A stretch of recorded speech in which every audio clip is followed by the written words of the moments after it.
آج کل حضرت خواجہ معین الدین چشتی المعروف غریب نواز کی درگاہ سرخیوں میں ہے اور اس سے لے کر تنازع بھی چل رہا ہے۔ چلیے دیکھتے ہیں حضرت خواجہ معین الدین چشتی کون تھے اور اس بزرگ کے تعلق سے جو تنازع ہے وہ کیا ہے۔ حضرت خواجہ معین الدین چشتی کو غریب نواز کہا جاتا ہے۔ یہ ایک عظیم صوفی بزرگ اور چشتی سلسلے کے بانی ہیں۔ ان کی پیدائش 1141 عیسوی میں ایران کے شہر سیستان یعنی خراسان کے قریب ہوئی۔ ان کا تعلق ایک مذہبی گھرانے سے تھا، لیکن والدین کے انتقال کے بعد انہوں نے روحانی سفر کا آغاز کیا۔ خواجہ معین الدین چشتی نے قرآن، حدیث، فقہ اور دیگر اسلامی علوم کی تعلیم حاصل کی۔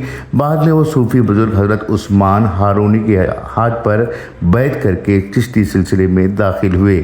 انہوں نے کئی ممالک کا سفر کیا اور روحانی فیض تقسیم کرتے ہوئے ہندوستان پہنچے۔ 1192 میں سلطان محمود غزنوی کے فتح کے بعد وہ اجمیر موجودہ راجستھان میں قیام پذیر ہوئے اور وہاں اپنی تبلیغی سرگرمیوں کا آغاز کیا۔ انہوں نے محبت، اخوت اور امن کا پیغام عام کیا، جس کی وجہ سے ہر مذہب اور ہر طبقے کے لوگ ان کے مرید بن گئے۔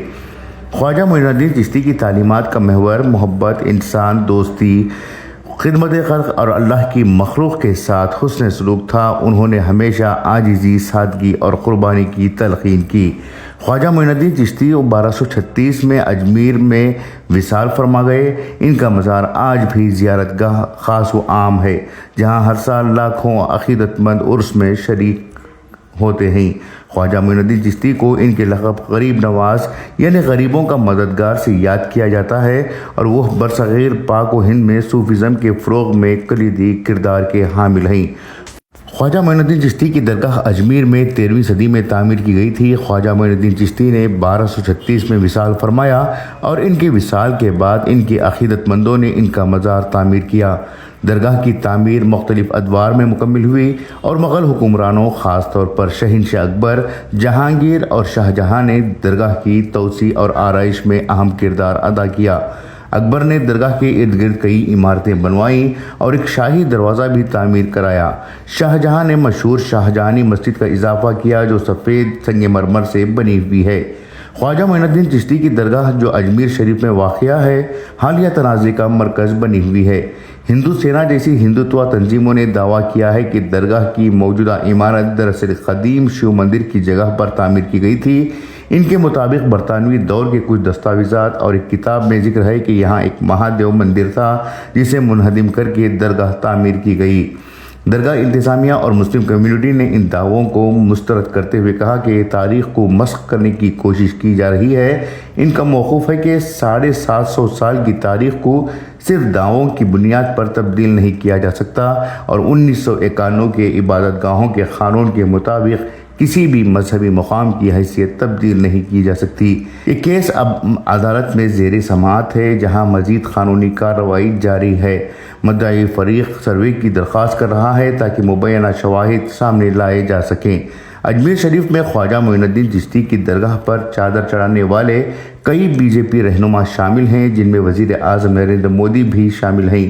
وہ ہر سال عرس کے موقع پر چادر بھیجتے ہیں، جو بی جے پی کے اقلیتی محاذ کے رہنما پیش کرتے ہیں۔ حالیہ برسوں میں بی جے پی اقلیتی شعبے کے صدر جمال صدیقی نے وزیر اعظم کی جانب سے چادر چڑھائی تھی۔ یہ اقدام سیاسی اور مذہبی ہم آہنگی کے فروغ کے طور پر دیکھے جا سکتے ہیں۔ اجمیر شریف درگاہ پر چادر چڑھانے کی روایت کئی بھارتی وزرائے اعظم نے بھی نبھائی ہے۔ ان میں پنڈت جواہر لال نہرو سے لے کر نریندر مودی تک شامل ہیں۔